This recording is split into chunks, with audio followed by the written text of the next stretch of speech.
Okay, let's talk about forms real quickly. Forms.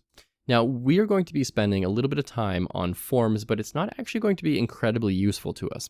Forms are how we send data to a server, but we don't actually have a server. Just because we've opened an HTML file in our browser does not mean it's a server.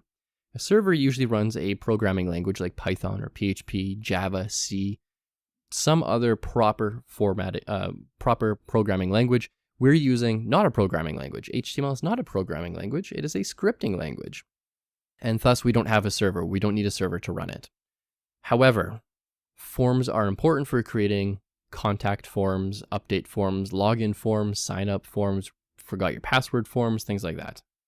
Now, a form typically looks like this. You have the form element. You have some sort of method, and you can actually see that it's suggesting 2 here, well 3, but really you're going to be using get or post for the most part. Let's go ahead and use get, and the action is going to go to somepage.html. Now, just as an example here, let's go ahead and create a button, and the type is going to be submit, and we'll cover all of this individually as well. Submit this form. And if I go back to my page and refresh and click submit this form, watch what it does to my URL. It goes to somepage.html. So it changed the page for us, which is kind of cool. And it would try to also collect the information from the form and put it in the URL, which is not great for passwords or credit cards or things like that, but it is a good way to work with forms when you're just learning. Now let's take a look at what else we can do with a form. And again, you don't need to follow along with this. We'll cover all of this on its own. So input, we've got an input, and we can do a text area. And I just let my VS Code, my editor, autofill stuff so it would show me things. This is an input field. It's one single line, like your email or your password or something like that. And this is a text area, like you're adding your address. So let's go ahead and take a look at some of this individually. What I'm going to do is just delete that because it's not going to be useful in the next lesson. All I wanted to do here was show you, hey, this is how forms work. And in the next lesson, we're going to actually get started with forms. Okay, welcome back. In the last lesson, we took a look at what a form does. An action, we don't want this to go anywhere. Let's just do this. Let's make it go to the same page we're already on. So when we have certain elements like input, text area, or button, oh, there's one more actually, select. We're going to cover all of these individually. But when we have these should all be wrapped in a form element. Now this is sort of mix and match. You can do what you like. There's not a lot of rules to it, as in you don't have to have an input text area button then select. You can mix and match these in any way, shape, or form that you like. But let's start with input. So we can do input, and I'm just going to hit tab, and by default, its type is text. So just regular text, but there's lots of different types. There's button, which would look like a button, a checkbox, color, datetime, datetime local, date, email, file, hidden, which is nice because that one shows up not at all, but you can still put information in it. Image upload, month, number, password, radio, research, search, submit, tell, text, time, URL, week, so on and so on and so on and so on and so on. Let's just work with one to begin with, regular text. So this is our element. This is our attribute, type is the attribute, and this is our value. We're saying it's a text field. Then we can give it a default value, and say hello world. And we can give it a placeholder as well. Placeholder is equal to enter your name. Let's go ahead and let's just take a look at what this looks like. Oh, nope, scroll to the bottom, thank you. This says hello world, and when I delete this, delete. When I delete this last one, that little text in the background, that's placeholder text. But when I refresh the page, by default, it says hello world. And that's because of the value that I gave it. Now, another example would be password. Let's go ahead, and you can see that it turns it into little dots, that we can't actually see what it's doing. So that's the input field. That's really all there is to it. In the next lesson, let's go ahead and take a look at our text area field. Hello and welcome back. In the last lesson, we created an input field. In this one, let's go ahead and create a text area. Now this one is a little bit different. You'll notice that the input field was a self-closing tag. The form was not, so it wraps a bunch of stuff in here, but the input field actually takes a value in the form of an attribute called value. The text area does not. We can get rid of name and ID because we're not doing any of that stuff. We also have a little bit of a rule breaker here where we're saying, hey, this one's not actually using value, the attribute. It's not doing this. This one actually wants us to put our text in here. Now this is interesting because if I refresh this page, it says text in here. But what makes this more interesting is this is one of those rare cases where white space does matter. White space does matter in here. And the reason I'm showing you this is because I have on my first line text in here, but then on the second line, I have like 15 or 12 spaces before the word white space. Let's go ahead and see what that does to our text area. It makes it not very nice. It gives us all the extra spaces in there. So if you ever run into something like this, just go ahead and throw that to the very left of your document, your page, your file that you're working on. Let's go ahead and refresh, and that brings it back to the left. And that's our default value. Now this can also take a placeholder. Placeholder is equal to, wow, a placeholder. Placeholder. Okay, refresh, go ahead and let's grab all this, and you can see I've got extra white space in there as well. Let's go ahead and clean that up. I'm gonna grab all of this, delete, and it says, wow, a placeholder. Now we also have columns and rows, just like a table. We could say the columns, let's say instead of 30, let's say there's going to be 50. Columns go up and down. So this is going to be 30, so 50 is going to be, I'm going to guess, somewhere around here. Ah, pretty close. And then we've got rows, which go up and down. We've got 10 rows here. We could say 5 rows. Let's make it just a little shorter. So we've got 1, 2, 3, 4, 5. And then after this, the little scroll bar is going to show up for us. 6, 7, 8, 9. And you can see that scroll bar here. We can also resize these, which is pretty nice. The biggest difference between a text area and an input field is it has columns and rows. The placeholder is the exact same, but the value actually goes between the opening and closing HTML tag. At this point in time, I would like you to give this a shot, create an input, and then create a text area. Don't forget, if you get stuck, you can ask questions down below, or alternatively, you can join the Learning to Code Facebook group, where 56,000 plus members can help you out at any given time. Okay, let's take a look at buttons. What is so important about a button? Well, if we go back to our page here, we have a password field and we've got some text area in here, but we actually don't have a way to submit this form. There's no button to submit this form, and that's what a button does. Now, a button can do one of 3 things. So let's do button. Type is equal to button, and click me. So the important thing here is we're saying type. Just like our input, type is equal to password, button, type is equal to button. Now when I go here and refresh, I click this, nothing's happening. And that's because we said type is equal to button. This is largely for JavaScript, where JavaScript can actually do something with a click of a button. For us, this is completely useless. Next we have reset. Now reset doesn't look like it's going to be doing anything, but if I go ahead, delete that and do a bunch of random stuff in here, does, and click me, because this is set to type is equal to reset, it's going to reset my entire form. So this is going to automatically fill with the default value, and this is going to show up with its default value. Just like that, it reset the form for us. So pretty cool, honestly, not used too often these days. The one you're going to be using most often is submit. And now if I refresh my page and refresh, click me, it actually reloaded my page. And you can see that it went to index.html, question mark, and then put me back to the bottom. Now that question mark is because we're using a method called get. And when that method is get, what we can do is here we can say name is equal to password, and the text area, we can see the name is equal to, I don't know, someone's address, for example.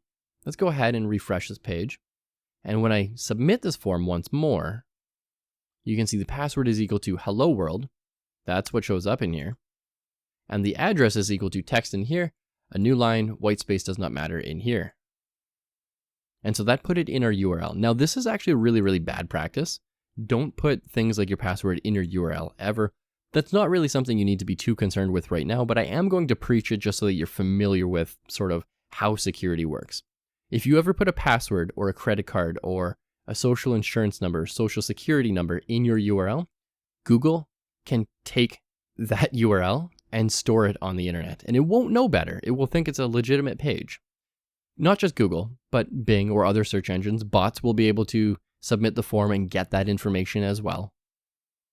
People will share the links with their password in it, things like that. You just want to avoid basically being able to share a password or a credit card number, social security number, social insurance number, anything like that. Anything that's private, you don't ever want to put in your URL. So again, I'm getting a little preachy about security here, but it's really good to know. The thing to note here though is test 1, test 2. Password is equal to test 2, address is equal to test 1, just like we said. And that form is now submitting because we have button type is equal to submit.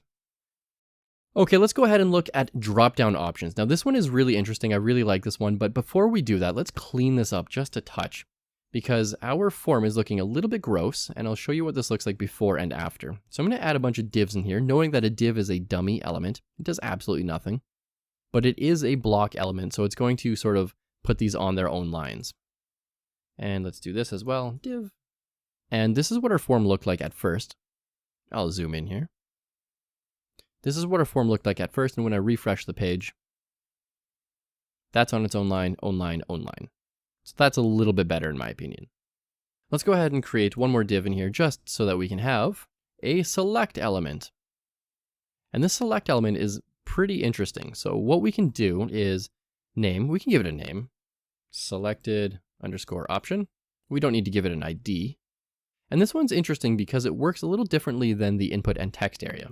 What this does is it allows us to use the option element where we can put a value and a text representation of that value in here. So value 1, and we can say this is value 1. We can do the same thing on a second line, value 2, and this is value 2. Let's go ahead and see what this looks like. This is a little drop down now. We can do this over and over and over again. I'll just make a bunch here. Not really a good example, but an example nonetheless. And we can select one of these. Now, the reason why we add a value in here plus the text representation of that value is because if I select value 1, submit this form, you can see up here it says selected option is equal to value 1. And that value 1 matches here. So when you submit your form, your server-side programming language, like Python, is going to read this value. It's going to say it is value 1. It's not going to look for this is value 1. It's going to be looking for just value 1. Now, we can also make things disabled, and we can also make things pre-selected. So let's go ahead and make a new option in here that's disabled by default. Option, value is going to be nothing, and let's say this is disabled is equal to disabled. Disabled, just like that. Let's go ahead and maybe throw this on a new line, just so it's a little more readable. And let's refresh our page. Zoom back in. We have an option here that's disabled. I cannot select it. I can select value 1 or 2, but not disabled. Now let's say I have an option in here that I always want to be selected by default. And say default is selected is the value. Selected by default is the text representation of this value. And we can say selected is equal to selected. Selected by default. And so even if I come back to this page and like clear out all this stuff as if I'm a brand new user, I scroll to the bottom of the page, selected by default, even though it's the third option, it has not selected value 1 or value 2 by default, it is selected by default. Now the last thing to know about these form fields is you can make them required. So let's say required and required. So the password and the address fields are required. Let's go ahead and refresh this page. Let's go ahead and clear this out and click me. It says, please fill out this field. Now where this gets interesting is we can say this isn't a password. We could say this is an email address. Let's refresh the page. And actually what I need to do is change that type to email, and I'm going to change that name to email as well.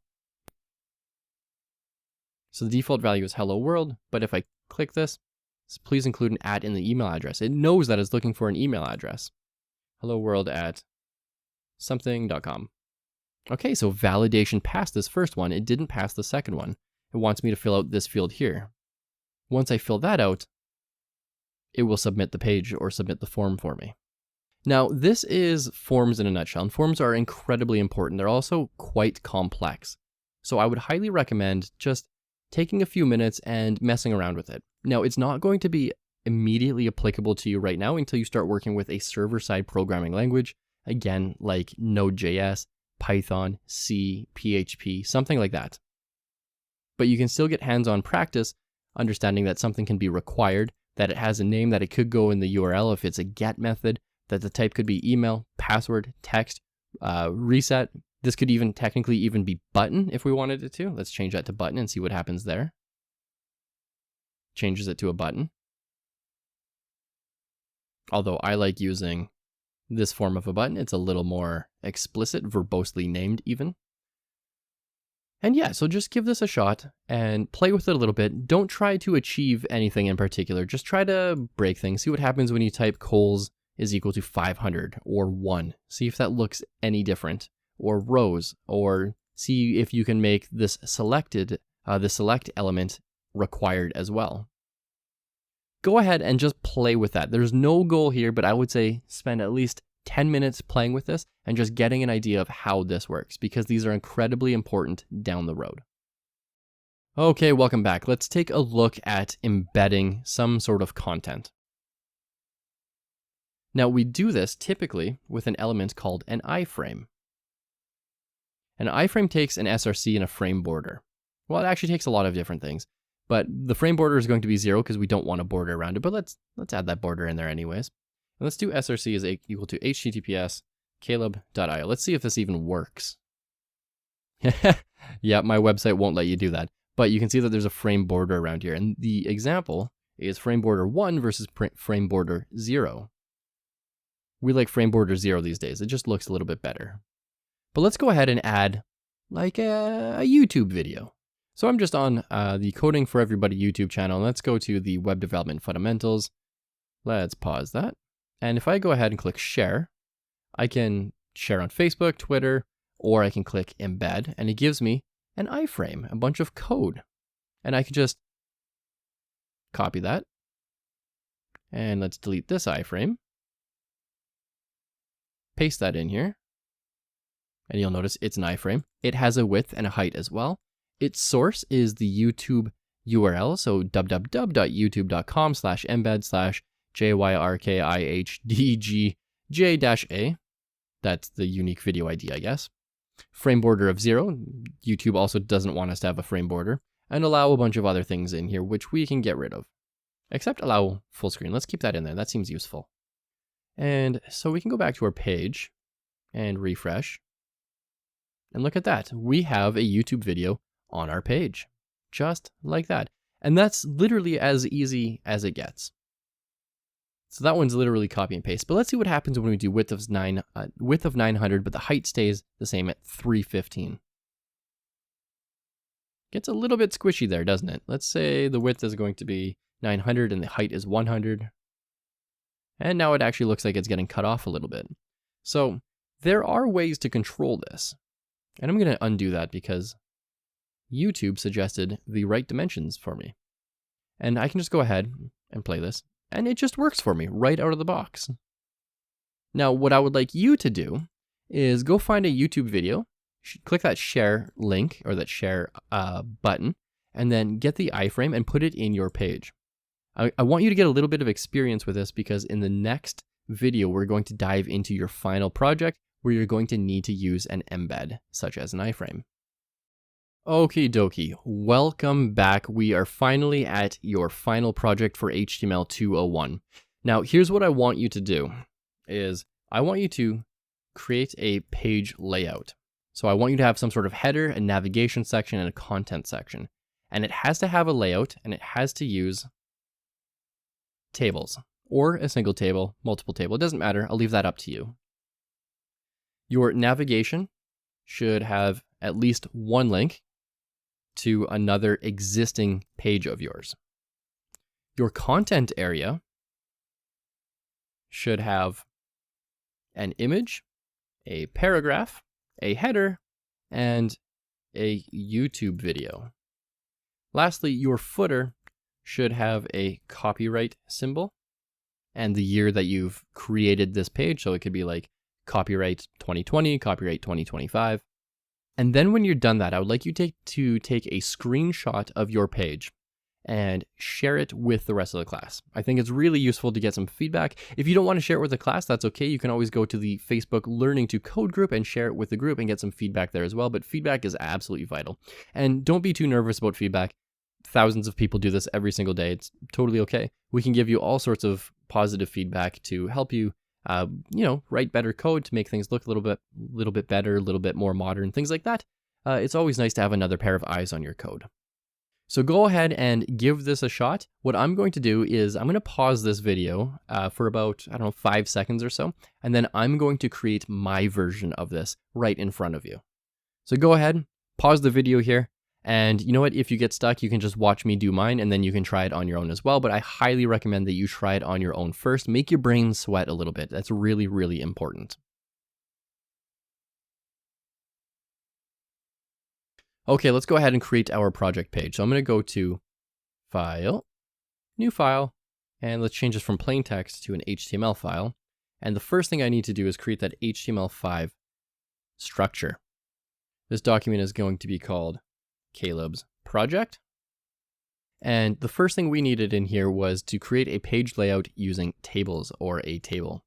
And so I'm just going to leave some room for us to work here. And we want something that's going to look a little bit like this. This is the hardest way to draw something, by the way. But yeah, so we could have something like that. So we've got like our header in here. It could say like Caleb's project, Caleb's website, your favorite food, your favorite pet, your favorite furniture, anything like that. We have some sort of navigation on the left. Over here, we've got content in the right, and then we've got some sort of footer at the bottom. That's the sort of look that I'm going for. Your style might be a little bit different. Your layout might be a little bit different. But the first things first is I know I need a table. And I know I need to work with this table and see exactly what's going on. And I want the width to be 100% of this page. Next, I know I have at least one row here. So I got a table row, and I want the table heading in here. Now, it's nice that the table heading is going to bold it for me, but I don't want it to be bold. I want an H1. I want this to be huge and say Caleb Tollien's Project. Next, we have another row here. So let's go ahead and create another table row. This one has 2 cells though. So we do TD, cell 1, TD, cell 2. And let's go ahead and preview this by saving this as my project.html. I can go to File, Open File, My Project.html. And we can see that the cells aren't really working. Now this is expected because we want this to take up the entire width, but this is saying, well, there's 2 cells. We have to display them somehow. What we can do here is th colspan is equal to 2. And this is saying there's 2 cells down here. Make sure this also pretends that it's 2 cells. And there we go. That's looking a little bit better. Now we have a navigation over here in cell 1. So let's just go ahead and label this navigation, and let's label this content. Okay. You can actually see that bumped my navigation over. Let's change the width here. The width of this one is going to be something like 20%. That looks better. Lastly, what I wrote in here, which by the way, I could wrap in a pre-tag, is I need this bottom row in here. So let's go ahead and add this bottom row. Table row, TD, footer in here. Let's see what this is shaping out to look like. Not bad, not bad. But we also want this to have a colspan of 2. So let's do colspan of 2. There we go. We've got some footer in here. And we want to center it, so let's not make it a TD, let's make it a TH. And let's start with the easiest thing in here. So we have our layout finished. The footer should have a copyright symbol. We know that's an HTML entity. It's that little C with a circle around it. So we could say, and copy Caleb's website as of, let's live in the future, 2030. There we go. Not bad, not bad. Navigation, we know that the rules were navigation should have a link to another existing page. So let's go ahead and give ourselves some room to work here. And let's create an unordered list. And let's change this to a HTML file. We have an unordered list, and that first link is going to be an anchor tag that goes to index.html. Index.html. Go to our HTML 201 page. Okay, that's coming together. I'm going to zoom in here. So that's coming together. Let's go ahead and create another li with a anchor inside of it, a list item with an anchor inside of it. And let's tell this one to go to, I don't know, facebook.com. But this is an external link, so we need the https:// and this could say go to facebook.com. There we go. We've got a couple links in there. We know this one exists because that was the page we were working on, or it's the page I was working on from all the other videos. Lastly, we have some content in here. What did we want to add in here? Content should have an image, a paragraph, a header, and a YouTube video. Let's go ahead and add that header first. And so you actually realize what I did there was content was just a placeholder piece of text for me. All I really wanted to do was tell me that that's where it was supposed to be so I could quickly select it and start working. So let's go ahead and add some header in here. And it doesn't have to be like real content, by the way, some header in there. It just needs to check off this acceptance criteria. So the header is done. We can get rid of that. Link to another page, get rid of that. Create a page layout using tables, get rid of that. Footer should have a copyright symbol, get rid of that. So now we just have an image, a paragraph, and a YouTube video. Let's go ahead and add a paragraph in here. P. Lorem. Okay. That one is done. We no longer need the paragraph in there. We need an image. Do we have any images? Yeah, we've got a computer, so let's go ahead and add that. IMG, the source is going to be images. That's this folder here. /computer.jpg. And the alt is going to be computer, just in case the image doesn't load. Does this work for me? Yep, there it is. There's a big image in there. Let's lastly add a YouTube video. So I'm just going to boot up YouTube here, go to the Coding for Everybody channel, and let's go ahead and let's do Python formatting. Let's go ahead and click share, and let's get that embed. And all I'm doing is I'm selecting that text, going to copy, and down here, paste. And that width is still going to be 560. That height's still going to be 316. I'm going to leave this allow accelerometer, clipboard, write, all that stuff. I'm going to leave that in there because that's what Google is suggesting. We don't need to know what that really is at this particular time because this is intermediate HTML, not advanced HTML. Let's go ahead. Let's go back to our page and we have a title. We have some navigation in there. We have a header, a paragraph, an image. We have a YouTube video and we have a footer. The last thing I want to do is get rid of this border and this pre in here. So let's get rid of that pre-formatted text, and that border can be removed. And let's see what we got. There we go. We have an HTML page with a proper layout. And that's all there is. So thank you for taking this course. My name is Caleb Tallien. Thank you for taking the time to learn HTML 201 or intermediate HTML with me today. So thank you again for taking the time to learn all of this with me. I really look forward to seeing you in another course. If I don't see you in another course, I hope to see you in the Facebook Learning to Code group. It's a completely free group. It's completely optional, but there's about 56,000 members in there right now. Everybody is willing to help you out at any moment. And if I don't see you in there, then once again, just thank you and happy coding. See you around. Bye.